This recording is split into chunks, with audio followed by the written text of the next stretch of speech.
If you like this video, click on that subscribe button and be notified of more great ideas. All right, we've got an O-ring here. We're going to take this big O-ring and we're going to make a little bit smaller O-ring out of it. If you don't have the right size O-ring and you need one, you can try this. You take this big O-ring and something very sharp, like one of these knives, and we're going to cut a piece out of it, like so. We've taken that piece out. Now we're going to glue this back together. I've taken some super glue and I put a little drop on the sheet here, and we'll dip that right into it, and the other side right into it. Just a little bit of super glue on here. Now the trick with this is not only do you need a nice sharp edge, but you have to hold it together so that it bonds properly.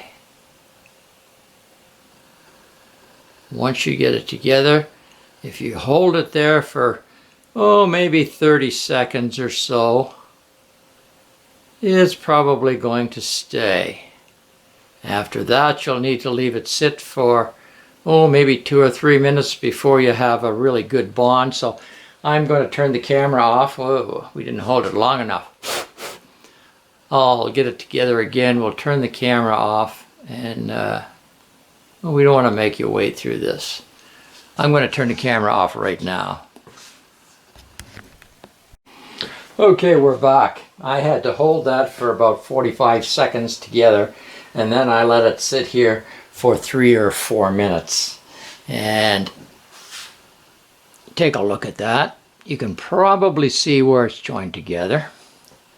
Now we're going to give it a test here and see how much weight that can take.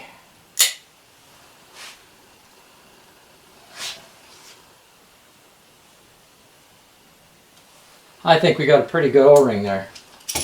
Now what happened is I put a little bit too much glue on that. Very small amount of glue is needed to do that. And that way you won't get it messed up all over on the side here like I did. But it will hold together. That holds together quite well, and you have a smaller O-ring.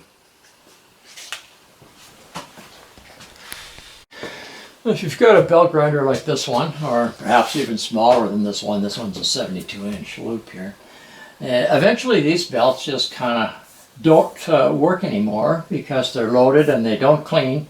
Or either that, or they start to fray on the edges, or actually start to separate at the joint where the belt is looped together. When that happens, I take them off of there and I cut them up into little strips like this. And I'll show you what I'm doing with those little strips. Got a piece of round material in the lathe here. It's got some scaling on it, and here I have a piece of old belt that I cut off, and we're going to clean that up with this.